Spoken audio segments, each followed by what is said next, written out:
$5 from Latimer. Thanks for everything you do. This is my 3rd GDQ and I love it every year. This goes to the task bot.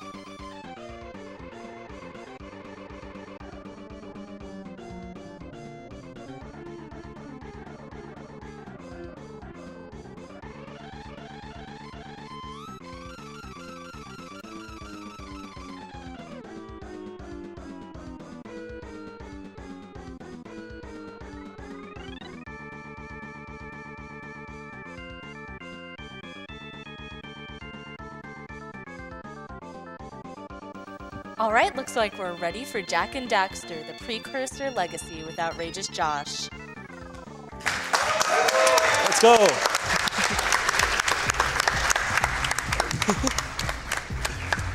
Oh, hi. Didn't see you there.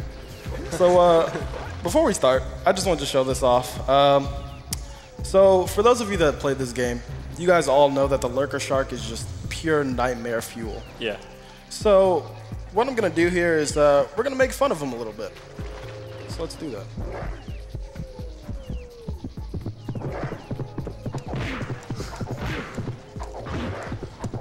Okay. A little more. A little more. A little more. Oh, That's it. All right. Great.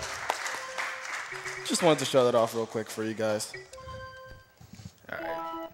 So, my name is OutrageousJosh, and this is Jak and Daxter, the Precursor Legacy.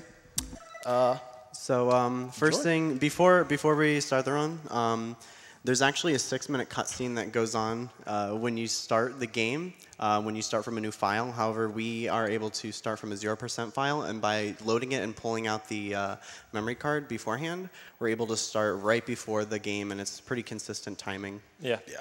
We should maybe do a roll call real quick, like on the couch. Okay, sure. Go ahead, Ricky. You go. Oh, I'm the Rixer. I ran Ratchet and Clank during the marathon.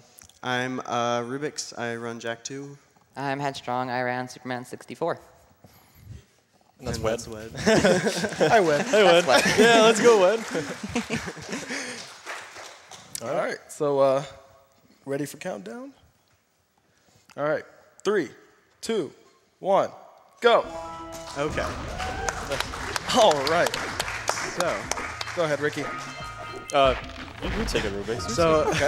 So in this game, you're actually meant to collect 72 power cells, which are basically a fuel source for different machines that help you progress through the game. You do that by collecting these objects called scout flies is one way. So now there's 7 scout flies in each area.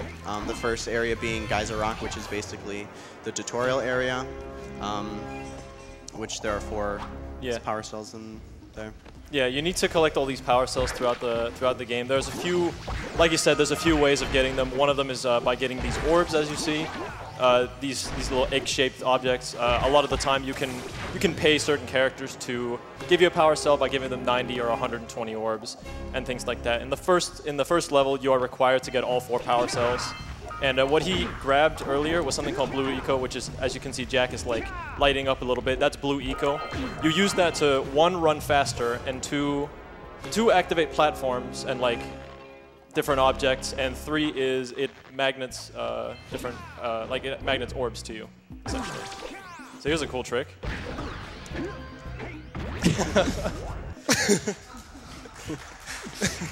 So that's called a rocket uppercut. Yeah, completely useless, but really fun. It's the best way to use the portal. So unfortunately, in this game, we have a few unskippable cutscenes. Over the years, we have found ways to skip many of the long ones, but this one is you go through a portal and then you get put right into the cutscene. So there is no way to skip this one, unfortunately. We can have one donation. Sounds great. We have $50 from Ocelot. Thank you for the event. This week has been amazing. I won't be able to watch the stream this weekend, so I wish everyone good luck and a lot of fun for the rest of the marathon. Cool. All right, so Samos right here tells Jak to go to Sentinel Beach, but we're pretty rebellious, and we're not going to go to Sentinel Beach. We're going to go straight to Forbidden Jungle. But first, we're going to go steal some scout flies out of people's houses. So there's different scout flies in every area. 7 scout flies, and then once you collect the 7th scout fly, a power cell pops out. And for most areas we go to, we're actually going to be collecting the power cells. So for the movement in this game, there's a few different ways to go. There's a few ways of spacing. As you see, what he's doing right now is roll jumping. There's also uppercutting, which he's doing right now. And if you want to go ahead and explain extended uppercuts, which was right there.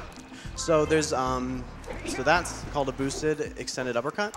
So basically what happens sometimes is when Jak is near an edge, he'll start to slide off slowly. Now if you combine that with punching off the edge, he actually gets an insane amount of speed, and you can use that to get to places you're not supposed to be normally, or also just optimal movement since it's pretty fast. And yeah, like I said before, you can chain together the roll jumps and the punches and all the boosted, all the extended uppercuts. We'll go into maybe more of it a bit later, but for now, here's the fisherman. This is everyone's favorite RNG mess of this game, where everyone comes to reset because the fish hate us all. I don't know how many runs I've lost just in the first 5 minutes of the game because of bad fish. So terrible. So, how good is this fisherman, Josh? How good is this fisherman? Oh man, he's absolutely terrible. So, his job title is fisherman, but he cannot collect one fish. So what is, he's just a pile of meat, honestly. The funny thing is, the very first fish, you don't even have to move the net at all to collect it. It's 100% guaranteed that you're going to get it if you don't touch the controller, but only for the first fish. So, which means he wasn't even able to catch that one, so he must have done something wrong. Yeah, not even looking. Better than the fisherman already. Easy. You got it, easy, easy. So now you want as many goldfish as you can get because they're 5 pounds and you want to collect 200 pounds of fish. So. Here comes a big one. Nice. There's the big one. Oh, there they are. There. Let's go. That's better than practice. Definitely. Oh, practice went awful. So if you catch one eel, you'll poison the whole darn catch, as they say. You fail the challenge if you collect just one of the eels, so you really, really got to be careful with that. Luckily, the controls for the net is actually pretty smooth. So if the mistake's on you, it's on you. No pressure? Yeah, no pressure. There's different phases for this fish minigame where you can kind of tell how many you're supposed to have on average going into these parts. Like there's an eel phase coming up here in a bit where he can tell whether or not it's good or not. It's looking like about average, maybe a little bit below. This is the eel phase as I was talking about here. Yeah, we usually look for around 140 to 145 fish coming into here. Those two fish made it a little bit better. Yeah. Yeah. So the reason we're doing this fish minigame is not only for the power cell. You might be thinking, oh, there must be faster power cells. Well, there are, but the only thing about this is when you beat this this little fish minigame, you gain the access to Misty Island, which has a bunch of fast cells that you can get very easily. It's just a whole world you unlock, essentially, from doing this. Sick. All right. Yeah. 200 fishes.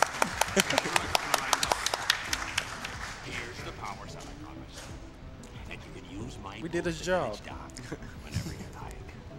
But we did get his boat. True. All right, so we're gonna move along FJ here. And the first thing you're gonna see here is a water roll jump. Hopefully I can do it. Okay, there it is.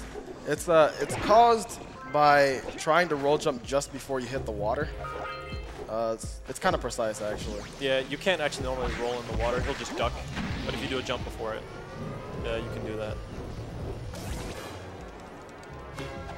So again, this is another power cell where you just need to have the blue eco. You go near the door, and the door opens.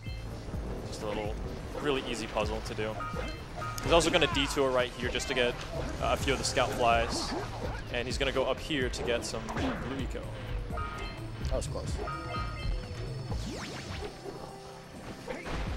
Landed right on the side. Nice.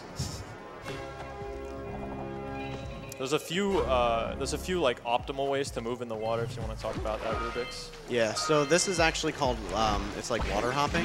If you have blue eco, you're actually able to jump pretty precisely, and before you're fully submerged in the water, you can hop again, and it's a lot faster than just swimming or hopping normally. It's only really faster though if you have blue eco though. It's a Pretty cool looking jump right here. You can cut the corner right there and get the cell at the top. Very nice, very nice. Awesome run so far. Yeah, it's great. So entering the temple, there's a pretty fast cell you can get.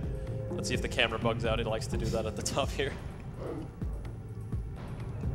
Okay, good. You got saved.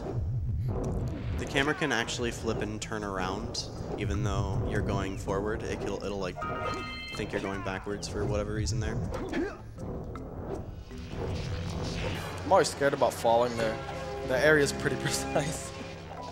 Yeah, again, it's all about like specific spacing. So like right here, he's doing a punch towards the eco vent because you can't fit in a roll jump because the cutscene's in the way. So it's all about like picking the right moves to save the most time. A lot of cutscenes that are chained together in this game, they have a pretty significant gap where you can actually put inputs in. So there you're able to kind of get towards the edge to get the blue eco sooner. Here's plant boss. Okay. You got I got bite skip. Yeah. So there's 3 different things you can get there. You can get quick bite, which saves about 1.5 seconds over what I just got. Or you can just not get bite skip at all and lose 6.5 seconds. So luckily there I got normal bite skip, so I'm pretty fine with that. Yeah, in this boss fight, it's a really easy boss fight. You're just supposed to defeat the enemies. And what it then does is he puts his head up, and he puts a bunch of leaves up where you're supposed to jump on the leaves, and then you hit him in the head as his head is exposed. But you can hit him so early. Yeah. Yeah. It's just not even funny. Like this boss is super easy. So you might have noticed Josh took damage at Plant Boss after he killed him, and that's because after he gets this last Scout Fly here, he's going to grab the Power Cell and then actually Death Warp back to the beginning of Forbidden Jungle. This is a great enough height to the point where he can just ground pound and he'll die here.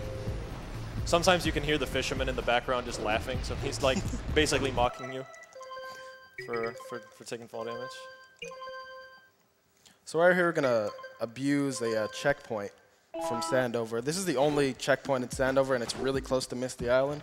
So what I do is save and load, and I'm right here. Yeah, it gets us a lot closer to the boat. And we're off to Misty Island. You can feel free to read a few donations. Absolutely. We have a $75 donation from Tina Hacks. As promised, 25 per potion used. Huge shout outs to the GDQ staff and volunteers. We also have a $75 matching donation from Ellipsis for Tina's 3 potion uses. So at the beginning of Misty Island, we're going to be catching the Muse, which is casually is one of those things where you run around the island forever and you... I couldn't even explain it in time. Yeah, he already got the Muse. You run around the island for so long. And you have to just catch the Muse, but Josh just does it so fast.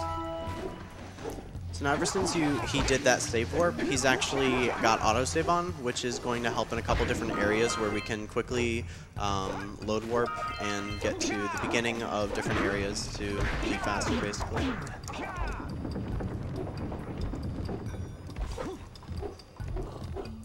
By the way, he's not doing Misty Island in any kind of order that the developers wanted. Yeah, there's this giant arena on the side that he's basically above right now, and he's just gonna make his way down to where he's supposed to be and grab the cell that you need to...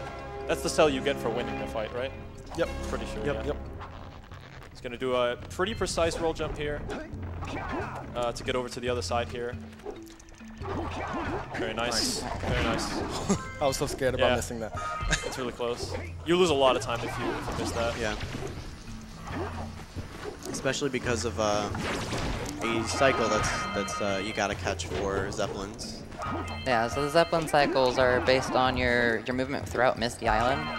So it's basically based on just as fast as you can possibly go, you get the best cycle that way. So you just want to make sure you're quickly going fast through everything. You want the first 2 Zeppelins that you see here to be as close together as possible. They can even be inside of each other if your movement's like perfect. Yeah, they can overlap, and he wants to kill 6 of them, I believe, to get one of the cells. You can kill 3 of them on the bridge before you actually get into the zoomer, which is how you're supposed to kill them. So he's waiting for the cycle here because he knows the exact amount of barrels he can kill these guys for. Getting hit there doesn't matter too much because he's just going to get the third one. Very nice. So we got 3 more. These ones are pretty tricky. At least the last 2 are. Yeah. So so in between getting these ones, he's going to go up here, and there's just a cell floating above. Hopefully, this one won't be too much of a problem. Oh, jeez. Okay. That one's Nice. really... Ooh, Yeah, the this last one. Yeah, the Should be Zeppelin a likes wall. to be in the way. Oh, nice. Sick. All right. Good That job. was great. By the pixel. All right, so the hard part of Misty is over, or at least there's one more difficult thing I guess we have to do. All right. This is our first real boosted extended we're gonna do here. Yeah, so there was a boosted uppercut towards the beginning just for some optimal movement, but it's not like necessary to save that much time. For this boosted extended that's coming up, it saves getting blue eco, which is kind of littered around Misty, so it saves a decent amount of time. And there you go. Oh, nice. Not even a ledge grab. Yeah, no ledge grab. Very well. And he'll do another boosted here just because it's faster when you're going off a ledge. It's a little bit faster to get back to the boat that way. Yeah, you're normally supposed to activate that little platform that's sitting there with the blue eco, but you can just do a boosted like that. All right, we can read one more donation, please. We have $100 from EasyScape. Good luck on your playthrough of Naruto and Pikachu. Donation goes to Runner's Choice. Thank you, EasyScape. It's easy.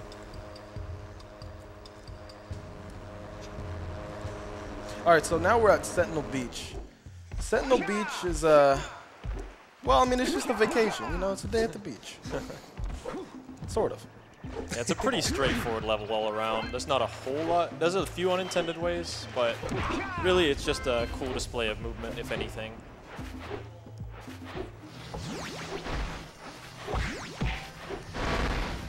That's always satisfying the first time you see that. Yeah. Seeing all the green eco like swirl to you.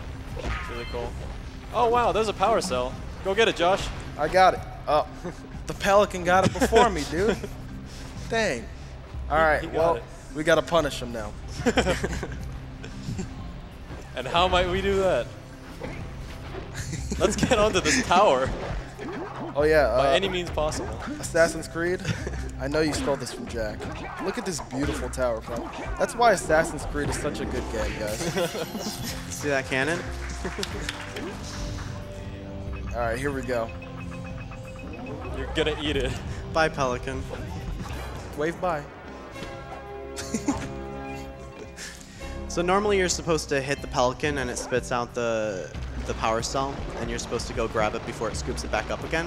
But if you shoot a cannon, you shoot the cannon at it, the Pelican explodes. You can just pick up the power cell. The Pelican explodes. So right here, we're scaring birds, and you'll see what these birds do when I scare them 3 times. So we scared them twice already. They're pretty strong.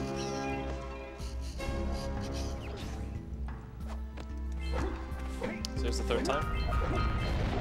If they land, this is completely RNG. You can't scare them a third time Sometimes until they just land. don't. There you go. There you go. There's Okay. one. All right, here we go. It caused a huge avalanche, you know. No big deal. Birds are the strongest animals in the world. Didn't you guys know?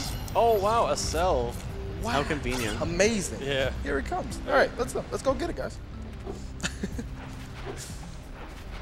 Oh yeah. So the aftermath of Pelican. Yeah. Rip. Where there once was a Pelican, there is now an empty power cell. And you just put it in your pocket. Easy.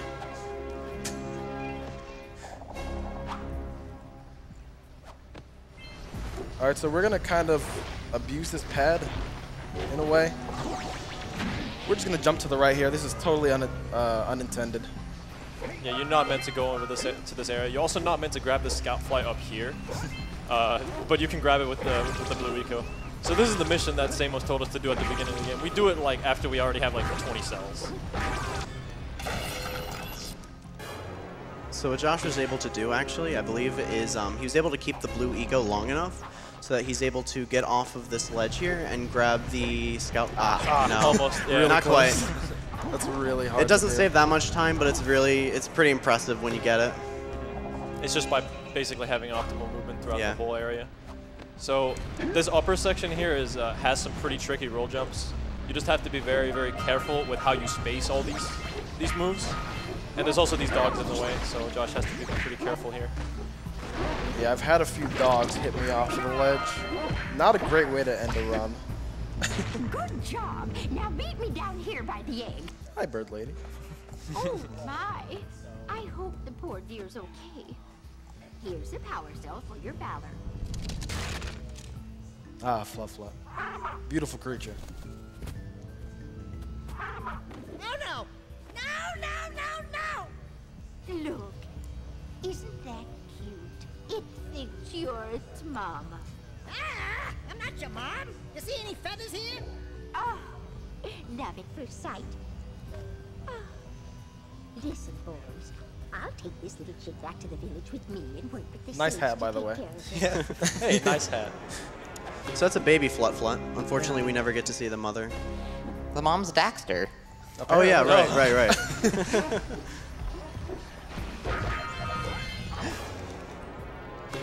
So this next cell is just in the corner. I don't know why they decided it was a good idea. It's just kind of left there. Oh yeah, it's the last cell of Sentinel. You know what we gotta do. Oh, This is meant to be like the first level you go to. Yeah, you got it. A little early. Yeah. the power fist.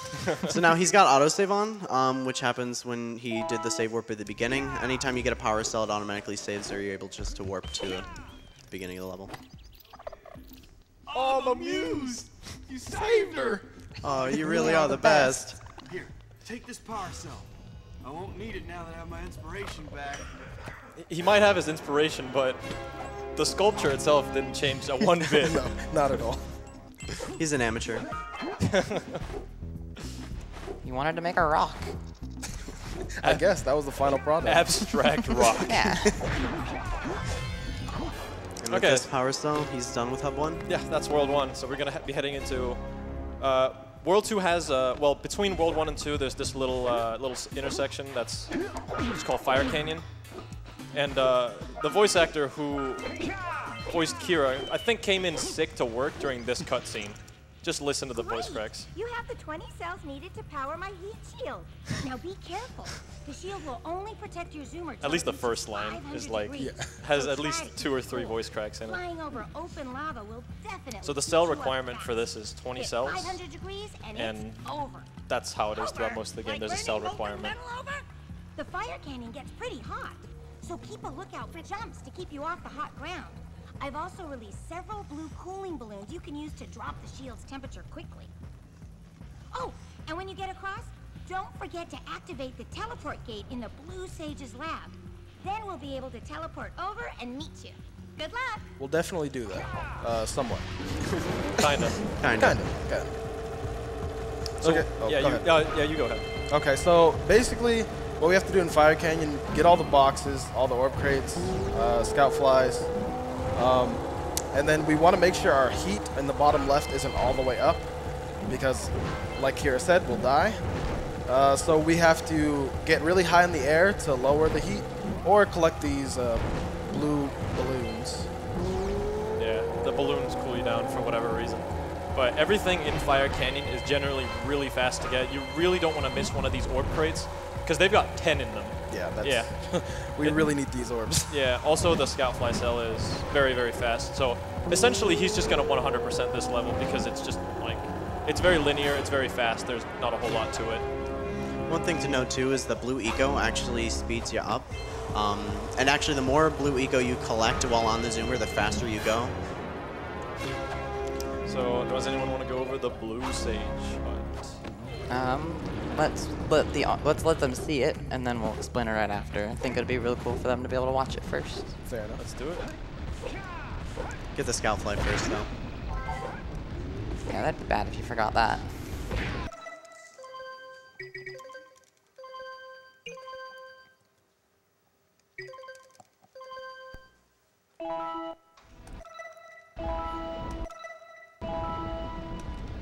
There you go. There we go. Nice. All right. And I'm out of there. So what all just happened there is he did what's called pause buffering, which is what happens when you hit start and R2 at the same time. It tries to pull up 2 menus at the same time, and the game does not like that at all. It hates it. So when you do that, the game just assumes it's just paused. It just thinks it's paused the whole time, even though it's not. So when he does it into the cutscene, the game immediately pauses itself, and then you can just save and load out of that, and the game is just like, well, you must have watched this cutscene. And then after that, the game just kind of leaves the cutscene around the hut as like a bubble. So you have to do that pause buffer again to go through the bubble in order to get past it. Yeah. It'll actually be a problem later on, but we'll explain when we get there. Like the skip's not quite over yet, I guess we should say. Yeah. So he's going to be heading over to the second zoomer level that we'll see here. This isn't like transporting to a new area. This is the area. One of the areas. Yeah. By intended means, you can only use the zoomer in here, but by unintended means, you can actually go on foot in here. Yeah. And this area has a lot of orbs. This is the area where you will be collecting most of the orbs. You won't actually get a whole lot of cells, but a lot of orbs. Also, that was rock jump that I just did. Debatably one of the easiest skips in the game, but my consistency isn't up there for some reason. So that was a bit of a relief. Basically, it just brings you up to that scout fly a little bit sooner. You can go around and it doesn't waste that much time, but it is definitely faster to get that height off the rock. So yeah, this is just a big old collectathon for orbs, which is really nice because we really need a lot of them.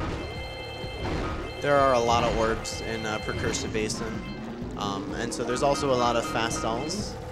Like this one. Yeah. This one's just hanging out in the air. You can grab it by going all the way around there. Oh, that was a fast one. How about this one? Oh boy. That depends. Are you gonna do it right? I thought you meant the plants. Yeah. So coming up are plants, and it's basically there are these dark eco plants where you get this green eco to destroy them. Now a lot of casual players when they first play through this have a hard time because if you miss any of them, they actually grow back in patches. So he's going to want to try and get them done in one cycle without having to go back and get more green eco. And he did it. Got it. Nice. Very nice. Awesome. Even with a decent bit to spare, honestly. Yeah, that was pretty good. Cool. It is still a pretty tight window, regardless. As you can see, he didn't have that much left. But And then again, just load warping back to the beginning of Basin. yeah. You're going to see that a few more times, Yeah. definitely throughout the game.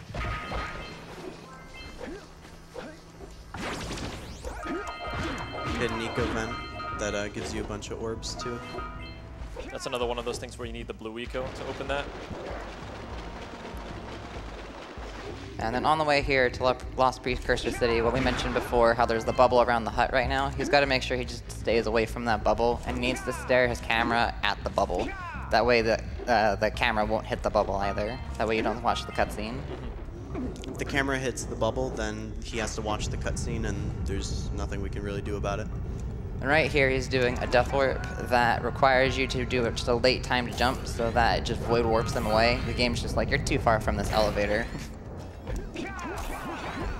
That was an extended uppercut, but more of a deeper one that we've seen like in the past.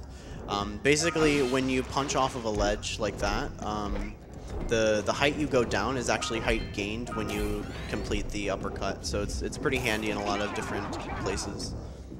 There's a few boosteds here just to get over to the button faster. That's very nice. So there's an obstacle course he has to do here. This is one of the levels where we don't get all the scout flies because the scout flies take quite a while to get. As you see, there was this little cutscene for the cell you have to watch. Think about that cutscene, but 2 times more with the flies. So it just takes way too long to get that. Very nice. That's nice. Yeah, that was pretty nice. LPC is quite a stressful level. There's a lot of clips, a lot of boosteds. A lot of things that can go wrong. Yes. Yeah, it gets pretty hectic later on. Even this little thing is kind of nerve-wracking. You have to, like, because you can't roll immediately after, so you have to go to the back of the platform, then line up the roll jump, and then you can make it across. So now this is Larry's area. So, Oh, nice. so right there, it's the only spot in the game where you can actually just jump on the Dark Eco. For whatever reason, they left a hitbox there that you can just jump off of. Oh, I cannot see. Okay. Okay. Still got that. Nice. There's that flying lurker that's kind of messing around. And that clip that you just saw there was, he used the momentum off of the bobbing of that little platform to allow him to launch himself over the wall, because they left a lot of, I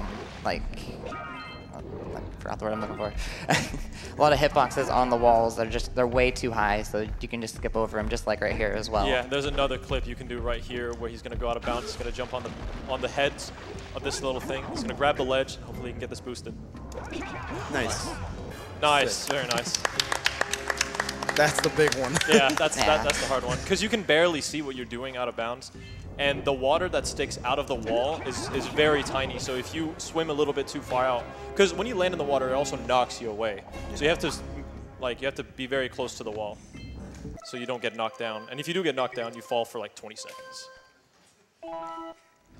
So here's a fun little slide. Yeah, this is the first of 2 slides, but we don't go down the second slide. We do a different trick. But what I want everyone in the crowd and everyone on the couch, we're going to be doing a skip. After vent skip, we'll point it out. I'm going to count down, or I guess count up to 3. And on 3, we're all going to put our hands up and say, "Look, ma, no hands." This is for the people at home. And all right, yeah, so I'll give you all a countdown.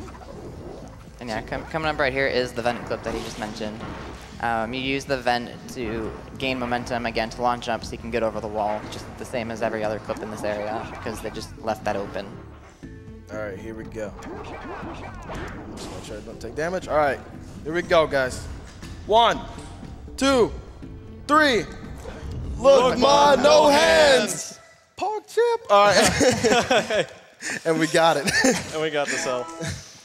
So that was a very odd thing to do, but you can pause buffer that cell, and basically, how would you guys explain that? It just gets the cell. When you land on the cell on a pause buffer, it saves the game automatically, because again, with the autosave on.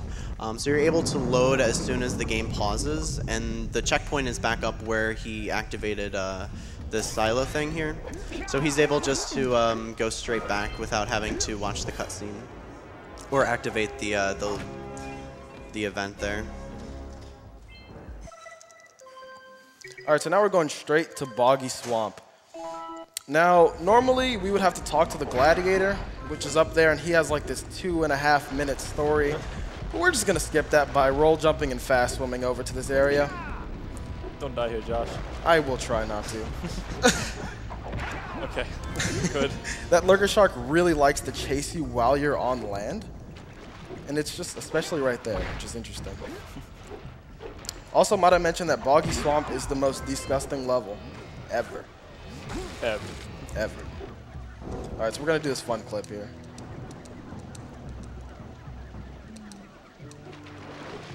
Nice. Oh, nice. You got it. Sweet. So what he did is called zoom walking. Basically, there's like a first-person mode, and if you quickly go in and out of like the zoom mode, you're able to kind of keep your height. Now, if you don't have anything under you, then you start falling, so you can't go too low. But if you jump right out of it, you can actually get into some places you're not supposed to be. Yeah. So I should probably mention. In Boggy Swamp, they introduced the yellow eco for the first time. As you see, there was the blue eco before. Now there's a yellow eco. The yellow eco is essentially a projectile. There's a lot of things in this area you can shoot down, which Josh just did there. He shot down one of the rocks holding up the giant zeppelin in the middle. He's gonna be doing that 4 times, and that's gonna be the majority of the cells he's gonna get in this area, because they have very quick cutscenes and they're very quick cells overall to get. The scout flies are also worth it to get in this level, as well as a few other things he has to do. But the yellow eco can also break the crates you see in the swamp right there. Those were they were shaking a little bit. That's because you can't pick up the things that are in it before breaking it. And a lot of the crates have a bunch of orbs in them, so some of them are really good to just quickly grab some orbs out of them if you need them. So yeah, here's another one of those rocks. Wow, it would not auto-lock. Wow, the NAA, Josh. Man, it's ridiculous. All right, so right about here, I want to look at my orb count. And by the end of this cave coming up, I want 275, so I have 258 right now. So if I get these and some of those, should be good. Probably sitting around 277. It's really sorry. Go ahead. It's really important to make sure you keep an eye on your orb count because there's more orbs that you have to use to buy more cells in the route later on. And if you're short orbs and you go to buy orbs or buy cells, you won't be able to, and it's a lot of time scrambling to try and find more orbs. Also, we have time for a quick donation. This is just an ambush. Yeah, this is really Great, simple. we have $50 from Sentoki. Had to donate during Jak and Daxter. Keep up the great work. Thank you. We also have a $75 donation from Rogue Link, the last host, donating $25 for each potion used in Tina's run. Do we have time for one more? Yeah. Great, Good. $50 from Fanthoric, one of many today. Great to see such great games from my childhood being run. Put this towards naming Drillbur Nebby and keep it in the bag. Nice. So what you just saw there is what we call one frame. Basically, you've got a one frame window to spin after using a blue eco pad, and it allows you to just spin upwards with the blue eco pad momentum, and it allows you to control yourself during that. Usually, you're just locked in place, and it allows you to skip over that skip over top there instead of having to use the other blue eco pad. Deceptively difficult trick. Yes. Yeah. So there's a scout fly up there that he didn't have to actually go onto the platform to get because he had blue eco. He was able to reach it from underneath. And there's another cool trick coming up that we like to call quad jump. So basically, what you just saw was he did a high jump and then immediately, like at the top, he shot the yellow eco and then spun out of it. So when you shoot yellow eco out of a jump, you actually get a little bit more height. When you spin, you're able to maintain that height and get a ledge grab from it. So it lets us get on top of these platforms without flut, which again, or we'll be skipping flut for this. Yeah, for now. For now. Don't worry, we'll be back. You guys will get to see flut. All right, so we have about 305 orbs here. That's really nice, actually. Yeah, so we're just about done with Boggy Swamp. There's a little bit of a detour, as you can see on the right, but it's a little bit faster to just jump through the goo than it is to walk all the way around.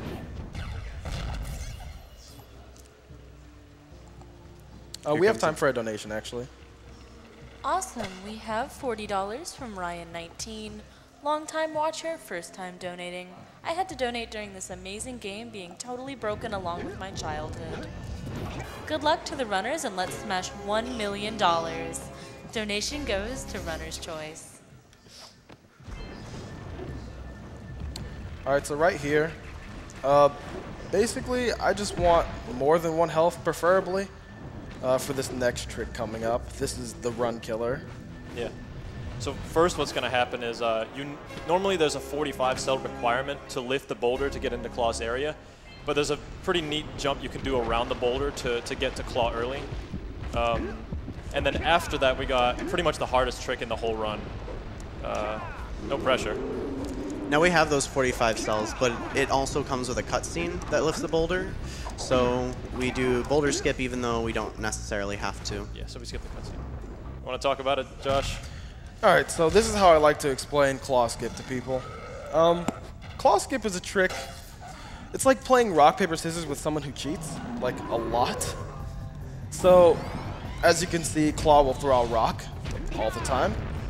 And I will throw out paper, because I want to win. But then Claw will, most of the time, decide, I think I'll actually choose scissors. So that's how I like to explain this. So here comes my my paper here. Oh. Yeah, so he threw out his scissors. What are you gonna do?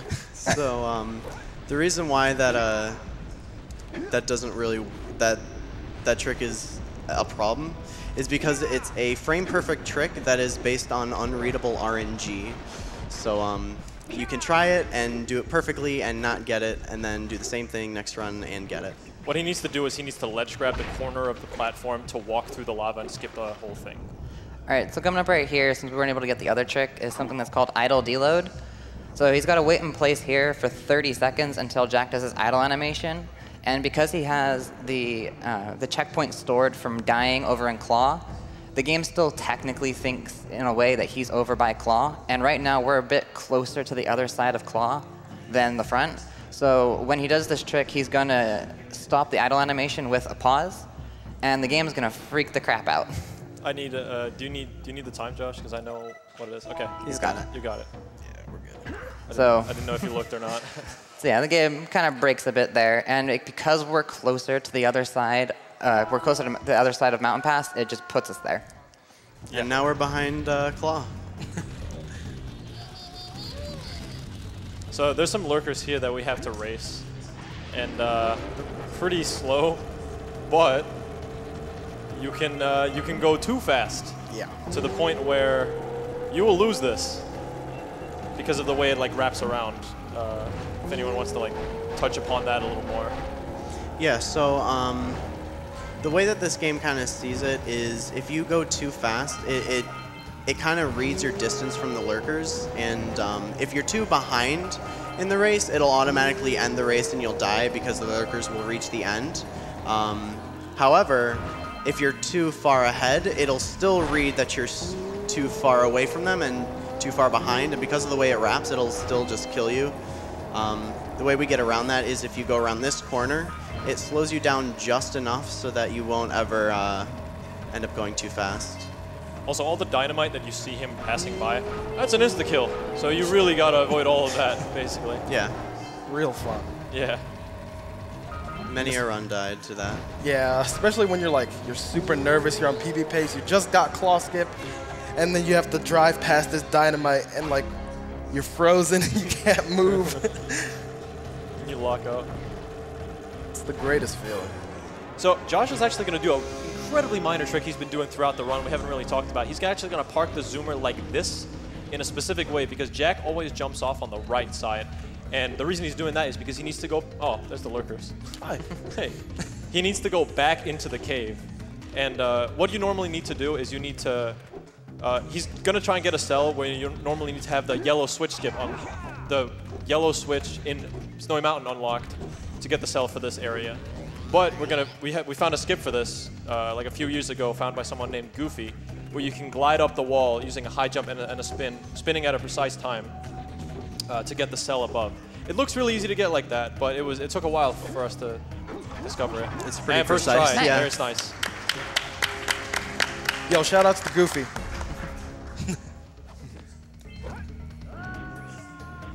All right, so now we are on our way to Spider Cave.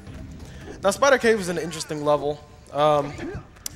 Some early full game runs of Jak, they didn't go here at all because, quote, they were too afraid of the spiders. So if you too, like this first full game runner, are afraid of spiders, I hope you're not watching. Because there are a lot.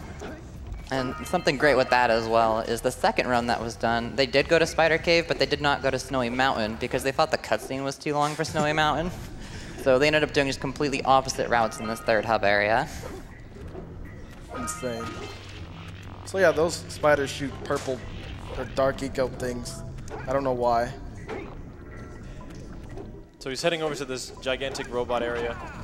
This area with a gigantic robot where you're supposed to climb all the way to the top. You might briefly see it right there in front of you.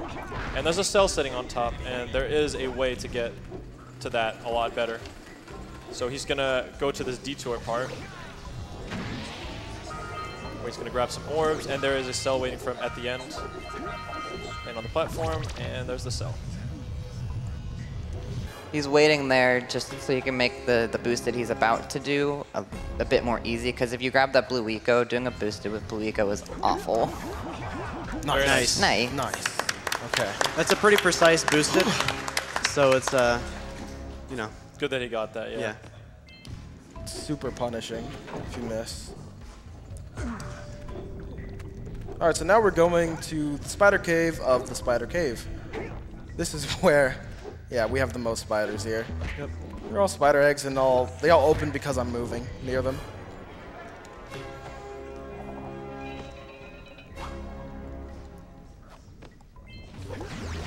All right, we're gonna do a little bit of death warp here. Okay, so now we have what's called a quad jump. We've explained that earlier in Boggy. We'll have a really nice cycle here, hold on. I'll explain it after. Nice. Ooh, nice. Nice. All right, so basically what I did was double jump, use my yellow eco, and then spin, and that allowed me to grab the edge. So he needs to actually carry the yellow eco outside of this cave, because this power cell is, if you try to 100% this game and you had no idea like what the missing cell was, probably this one, because it's really hidden. It's just on the wall there, just sitting there. So if you shoot on the way outside of Spider Cave, you get this cell. It's the hidden cell of the game. It almost seems unintentional the way we're getting it, but that's totally the way that it was meant to get. So now here is another cutscene skip, though this is a little different. It's still going to involve pause buffering, however, Oh, the game crashed. What? What? That is super rare. I think I've had that happen once, ever. I've ran this game for nearly 3 years at this point. And I've had it once after 3.5 years. So, yeah. Okay. Really, really rare. Marathon luck, everybody. Marathon Not bad. luck. So I guess Not can explain it a little bit more. Yeah, go ahead, please. So instead of it actually, like instead of the cutscene actually being there and you having to avoid it, we're actually going to kill ourselves right before the cutscene starts, right before. Wow. The game doesn't like to load sometimes, actually, especially after crashing. Right before the pause screen comes up, and that skips the cutscene completely, without having to like worry about reactivating it anywhere. Skips the cutscene, skips the whole game by crashing it, so you turn off the console. Yeah. No, crashes do happen in this game. It's pretty rare. Yeah, it's really rare. Yeah. The volcanic crater where we just were is probably the biggest area where it can happen just because it's really laggy, but it's still super rare. Yeah. It is what it is. Still You get to sub watch Daxter do his dance. Still sub 1 pace. Still sub 1. Get that sub 1. This is where we get to see Josh turn on 60 by 9. Don't judge me, okay? It's bad, Josh. Don't do it. But is it though? No, no, It no, is. no, Yes. no. Oh, no, no. Oh. I had to do it to him. It hurts. All right, let me warm up my sticks a little bit.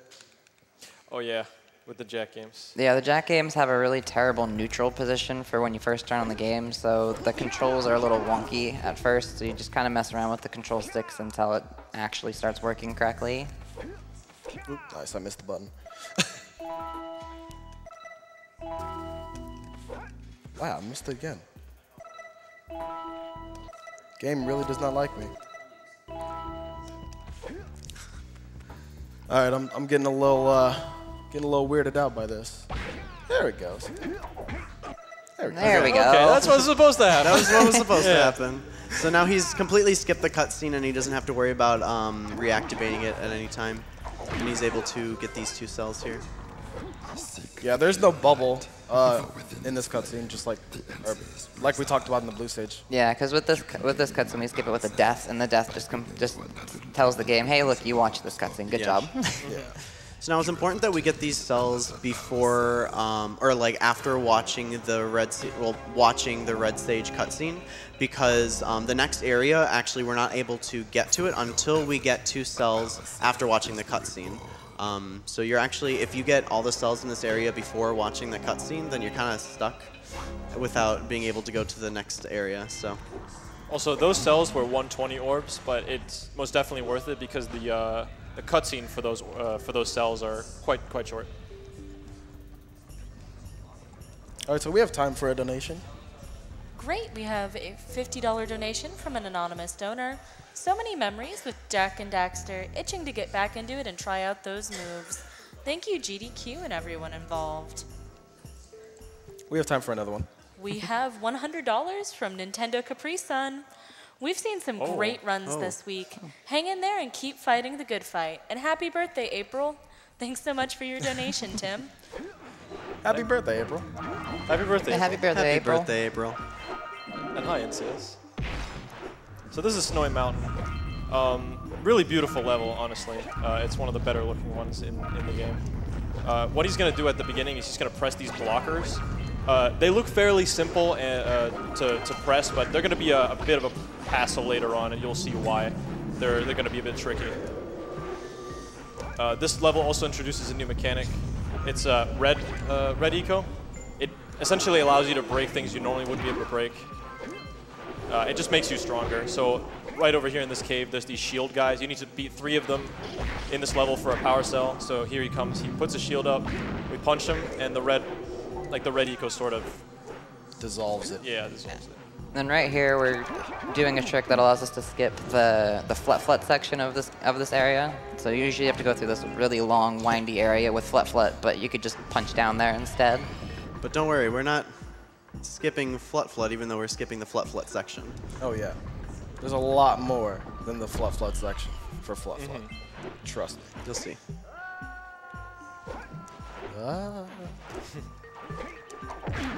And coming up in here, there's a pathway off to the left that's just really slow and obnoxious, so instead we're just going to skip it. Simple as that.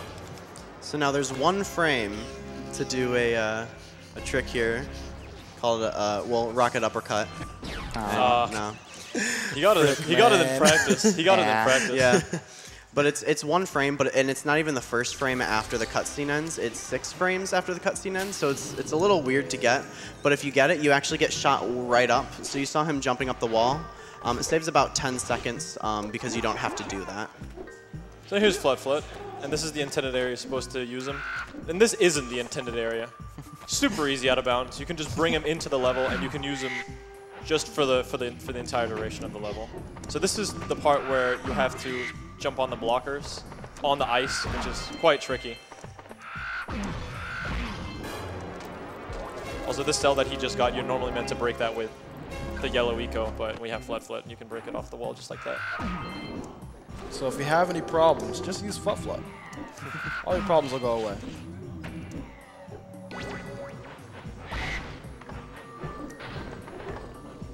Standing on top of that little scaffolding thing there is actually a little bit of a skip. Normally you're supposed to kill all the enemies before the lurker jumps down.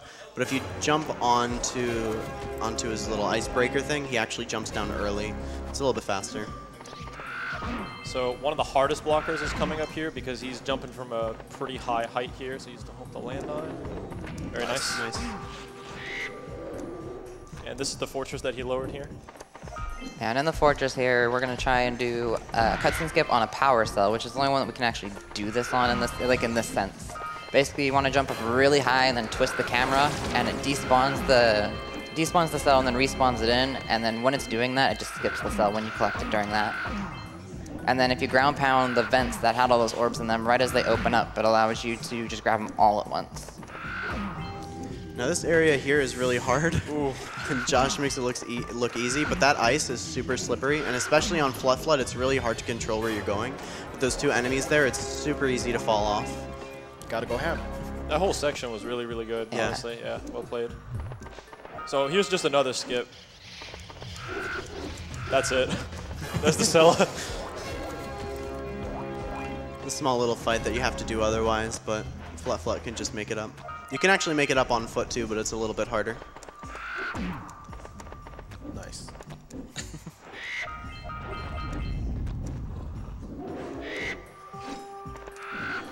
All right. Now we got gondola skip. This is the big one in Snowy. Okay, we're just gonna show you it and then explain it afterwards.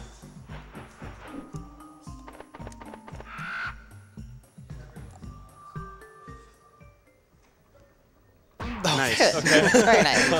You gotta hear flut Yeah. hit the ground. So what happened there is if you jump off the edge there with flut, you can get enough distance to get past the death plane in Snowy, and then because Volcanic Crater is still loaded down below, you can actually just fall all the way down there. but you don't want to land outside of the cave because then you can't actually get inside the cave. Because if you have Flut outside of her area, it'll crash the game if you go in a lot of places. So you have to make sure that you clip through the rock back in so that you can land inside the cave so the game won't crash. Yeah. You just can't carry Flut anywhere in this general area, otherwise the game will just crash. You may have also noticed that Flut is just is invisible and is floating. That's because Flut isn't loaded in for Volcanic Crater. He's not supposed to be in this area, so Jak is just like floating on an invisible Flut. Pretty cool to see, honestly. Especially during the cell cutscenes. You guys will see. It's pretty fun. So Josh here is going to buy 3 of the minor cells because the 4th one is pretty long. It's a pretty long cutscene overall, whereas with the other one, it's somewhere like a 10-second cutscene. As well as if you're on Flut and try to buy the fourth cell, your game just crashes. So. Yeah. So what he's gonna do to get rid? Yeah. So So you can see there that Jak is just on an invisible Flut. What he's gonna do to get rid of it is just to load the game like he's done before, and the game just forgets that he's on Flut at all. So yeah, actually Jak is very talented and can stay suspended through the air for a long time. That's 3. Yeah. He's standing right there. And this is 3, right? Yeah. Yes. Okay, I can count correctly. All right. So now to get rid of Flut, he's just going to load so he doesn't crash the game. Nope, not sound options. I don't want those. Now we'll be heading towards the end game. Yeah, towards the end game. So now there is one more level after the next transitional area. It's about 6 minutes long, but you know, not for us. No, not at all. Yeah. So this is Lava Tube. As you know, in the any % category, you can actually skip the 72 cell requirement to get to this area, and get halfway into Lava Tube, and go to the end of the game, which saves 25 or so minutes, 30 minutes or so. Yeah. 30. But in this category, we can't do that because we get to see more of the game. We have time for donations as well. All right, we have $100 from an anonymous donor. Giving on your birthday is the most rewarding thing once you get to my age. Can't wait to see some OOT later, my dude. We have $10 from Big Mad Boat. Wanted to donate during Jak and Daxter. I recently completed the re-release on PS3, and let's just say it went a lot less smoothly than OutrageousJosh's run. Greetings from Sweden. Keep up the great work, everyone. All right, so now we're in Lava Tube, and this place is, well, very hot, as you can see. We're going to be cooling off by getting really high jumps, and we're also going to be going through a secret passageway. That nobody seems to know about. This is an intended area in the game. The only blue eco in Lava Tube, by the way. And you actually have to like slow down and like rub up against the wall there just so you can grab both of them. You can't just go right through, otherwise you just go through the second blue eco. Get those oranges, Josh. I got him, dude. Nice. That was really clean, actually. That was actually That was nice. We just called that the orange room for no reason. They just... They look like oranges. Yeah, they look like I oranges. guess you can call that a mid-boss. I don't know. So yeah, there's pretty much nothing to do here other than try to get really high jumps. Yeah. He's not going to be collecting anything in this area, even though the scout flies and the orbs are quite easy to get throughout this whole area.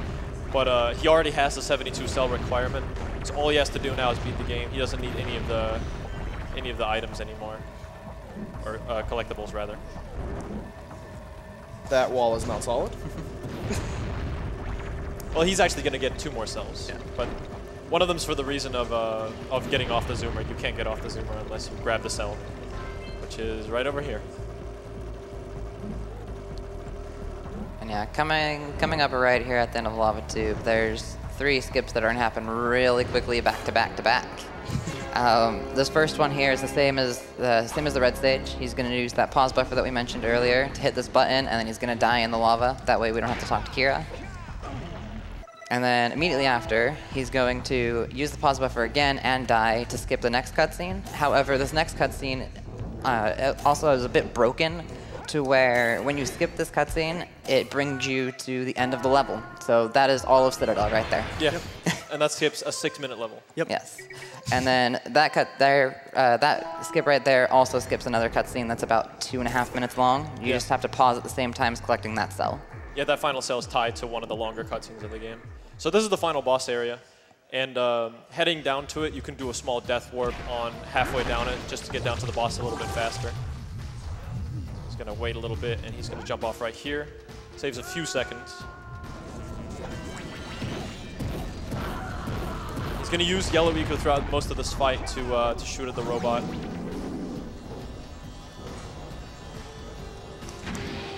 I missed the 1 frame. Yeah, so you can do 1 frames on this boss as well, just to get lower jumps to land a little bit faster. How much did this save overall? Like all of them? Around 10 seconds. Around there. All right, so we're gonna make quick work of these dark eco lurker things. They never really specified what they are, honestly. They're just evil. They're just kind of here. Gross. Evil creatures. Make quick work of them. Barely even look at them, you know? So the middle of the stage opens up like further as the more you go into this arena. Or the further you go into the fight, rather. Also, that generates a lot of lag. Yeah. All right, so we're gonna make quick work of this phase as well, just by getting really close to Golden Maya with the yellow eco. All right, cool.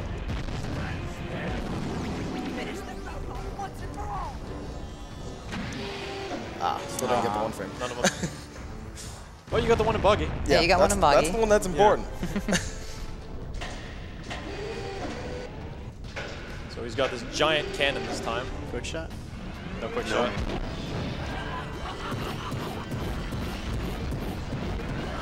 So we're just gonna tank this hit. That's why not. Yeah. We have the health. He's also skipping a few of the cutscenes by jumping, like here. It's just a few of these roars that put you into a cutscene state. If you're not on the ground, then the game won't put you in the cutscene. So the final cutscene, and then we got time. Yeah, this is the final cutscene, and then about 10 seconds after the cutscene ends will be time. So yeah, Daxter here is explaining, or he's trying to decide whether he wants to save himself or the whole world. Really hard decision, buddy. Really hard decision. So yeah, time will be coming up when I touch the white eco. Yeah, timing is actually random in this game, which is unfortunate. The white eco falls down randomly, so hopefully he gets a good spawn. Get ready.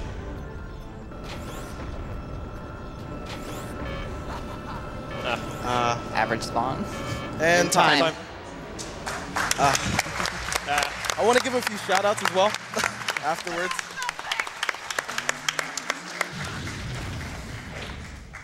Thank you guys, thank you. Unfortunate hard lock during the middle of the run, but that's all right. So I just want to give a few shout outs. Shout outs to these guys on the couch, man. These guys are awesome. You guys should go follow them. The Rixer, Rubik's, Headstrong, Wed. Yeah, once again, they're awesome. Shout outs to the Jak community. Without you guys, I wouldn't be here, man. So you guys are awesome. Shout outs to the fam. I know you guys are watching this late at night. And shout outs to the Frick Squad. You guys know who you are. All right, that's about it. Thank you guys for watching. Jak and Daxter. Thanks for watching, guys. Thank you. Don't worry about me. Stay tuned. Small packages. I must say that was an excellent run of Jak and Daxter, the Precursor Legacy. We have $25 from Desert Blade. Hey AGDQ, just a quick thank you and shout out to everyone who makes this event always so enjoyable. Good luck to all the runners. Also, happy birthday, April. Donation goes to Announcer's Choice.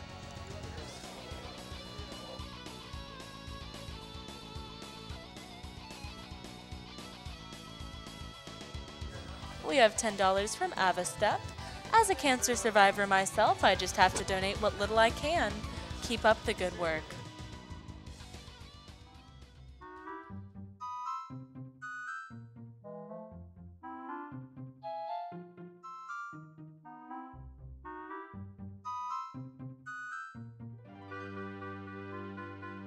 All right, thanks so much for hanging out with me this whole event.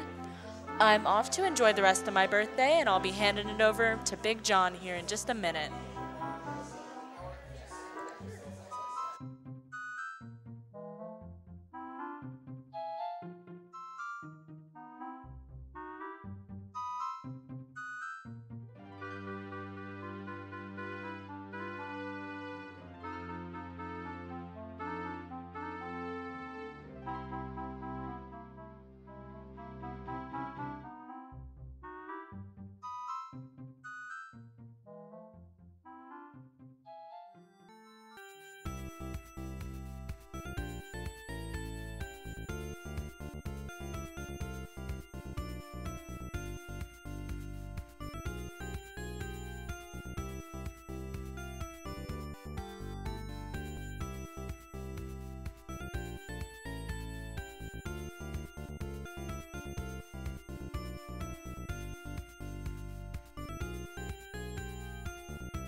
What is up, everyone? Welcome back, or if you never left, you're still here enjoying Awesome Games Done Quick 2018. I am your host, GameJ06, better known as Big John, and I will be your tour guide through the fantastic exposition demonstration event of Super Mario Galaxy performed by 360 Chrism any percent. Remember, we still have a war going on between the character he will play as. We still got a little bit, and last time I was here, there was a pretty big snipe. So, of course, there is a war between Mario versus Luigi. Right now, Luigi has $3,597.51, obviously the better brother. But for you Mario lovers, you want to get in before this guy gets set up and going. He's at $424.71, so quite a ways behind. But, hey, you've seen how this event goes. We might just have another snipe.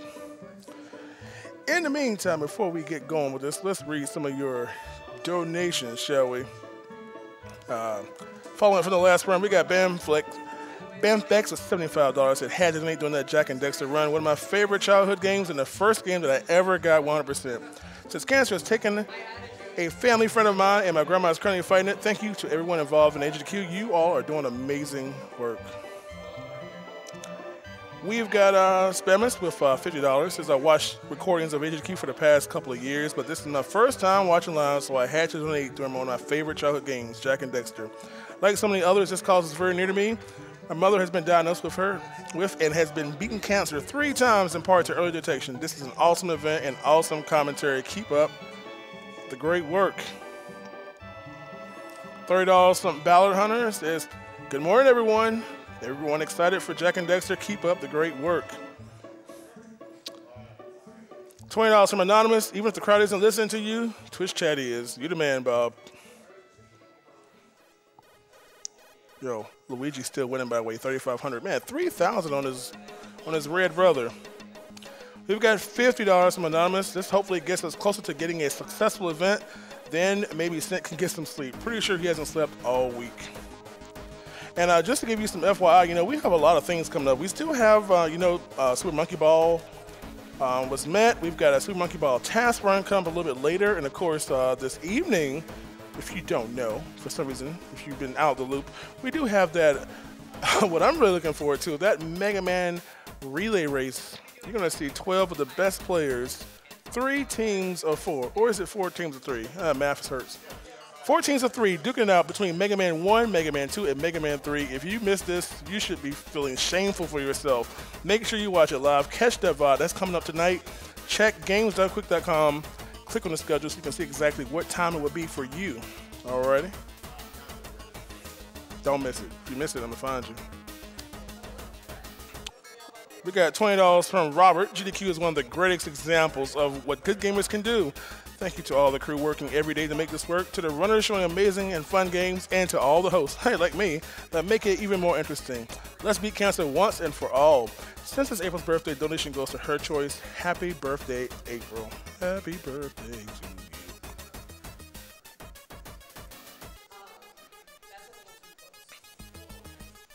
We've got $52 from Ruh. Says, hello, Josh and Couch. Hello, fellow Jack runners in the chat. I've lost 3 grandparents and an uncle-in-law to cancer so far. So how about we defeat cancer and leave it trapped in the Dark Echo silo for good? Also, someone for Mike should definitely do a vocal impression of Jack doing a boosted PS. 6 Rock wanted me to say, remember, if you get a 56, 6 Rock owes you a burger.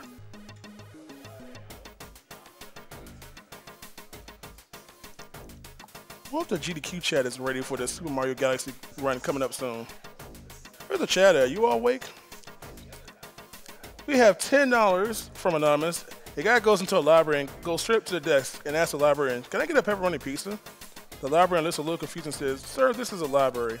And the guy goes, oh, sorry. And then says, announcer, whisper this line. Oh, I guess I wasn't supposed to read that part. Can I get a pepperoni pizza? I'm not good at this stuff. Man. $10 from my guest is 5612. Good luck on the run, Josh. When are you going to give me what you promised of winning, Kappa? Chat, please don't say I'm Kappas. Don't do it. Don't do it. Do it, dang it. $10.80 from Strawwhat. Says, thanks to everyone for this great event. Love to all the runners and the people working on the event.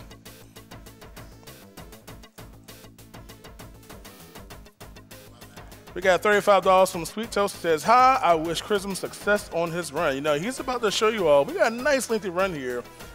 Because he's going to be doing Super Mario Galaxy 1 for the Wii 80% style. So, and right now it's going to be Luigi style because Luigi is still winning by just about $3,200. Just behind this Mario with a paltry $424. Man, no one's loving Red Mario. And I can't blame you one bit.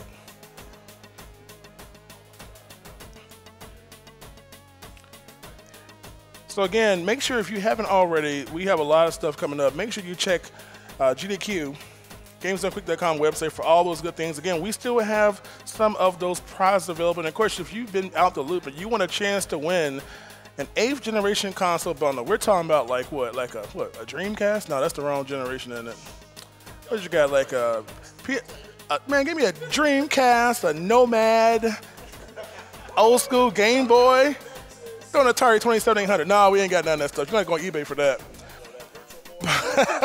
We got a PS4, we've got the Xbox One, and Nintendo Switch. So if you want a chance to win that stuff and be the envy of your town, make sure you have put your donations toward that. Total of cumulative $150 across the entire event. So a little, about $20 there, $30 here, and $150 would give you that chance to win that, unless I don't win it first myself.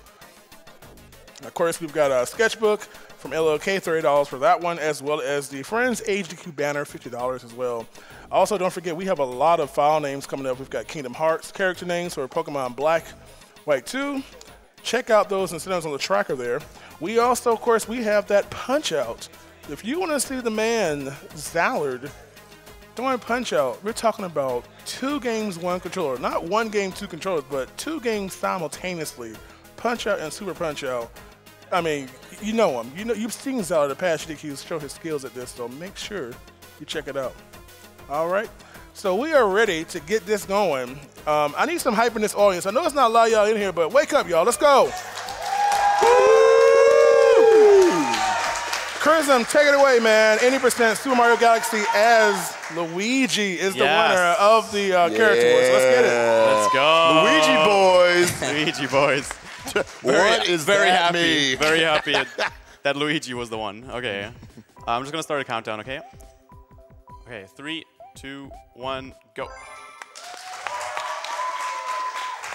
Let's do this. Yeah, I usually always run Luigi and never Mario, so I'm really happy that this happened. And I really wanted to say the differences because I didn't actually get to say them ever, I don't think. So for the Mario run, we have to watch the first intro cutscene, which can be a good thing for the marathon run, like a fun cutscene. But with Mario, I'm not going to be able to do a lot of tricks because they're either Luigi only or I only know how to do them with Luigi.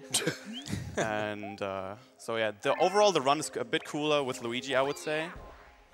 But Mario has never been shown before. And that will continue. All right, so bunnies, maybe the hardest part of the entire run. It's actually very difficult to catch them right away. Catching these stupid bunnies. Especially when I'm like not at my home setup and I can't aim the star bits as I usually do. Very but nice. it's okay, it's okay. And yeah, I also want to introduce everyone on the couch. We got Spike to my right. We got in the center, we got Pants. Yo. And on the left side, we got Shenanigans. Hello there. Oh, we're getting them stuck. Okay, Oh, we were go. nice.